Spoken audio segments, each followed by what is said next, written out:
ভাগবত গীতা তৃতীয় অধ্যায় অর্থাৎ কর্মযোগ অধ্যায়। এই অধ্যায়ে ভগবান শ্রীকৃষ্ণ বলেছেন, নিষিদ্ধ কর্ম বলতে মিথ্যা বলা, মিথ্যা আচরণ করা, চুরি, প্রতারণা, অপরের ক্ষতি সাধন, হিংসা প্রভৃতি। শাস্ত্রসম্মত শুভকর্ম পালন না করতে পারলে যত না দোষ হয়, তার থেকে অনেক বেশি লাভ হয় নিষিদ্ধ কর্ম পরিত্যাগে। দোষাবহ হলেও নিয়ত কর্ম পরিত্যাগ করা কখনোই বাঞ্ছনীয় নয়। যুদ্ধকর্ম নিষ্ঠুর হলেও ক্ষত্রিয়ের যেহেতু তা নিয়ত কর্ম, তা অবশ্যই পালনীয়। এই উক্তিটি কিন্তু অর্জুনের ক্ষেত্রে বিশেষভাবে প্রযোজ্য। ভগবান বলেছেন, আসক্তিযুক্ত হয়ে কর্ম সম্পাদন করাটি যেমন দোষের হয়, তেমনি কোনো কর্ম না করাটিও দোষের হয়।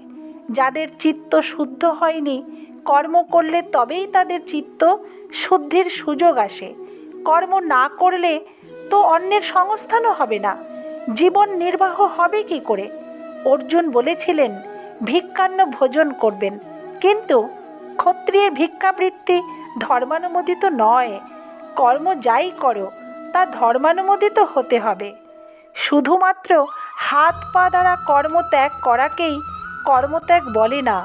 কর্তৃত্বাভিমান ত্যাগই হলো কর্মত্যাগ। কর্তব্য কর্ম না করলে মানুষ প্রমাদ, আলস্য ও নিদ্রায় কালযাপন করে এবং শাস্ত্রবিরুদ্ধ কর্ম বা অপকর্ম দ্বারা নিজের পতন ঘটায়।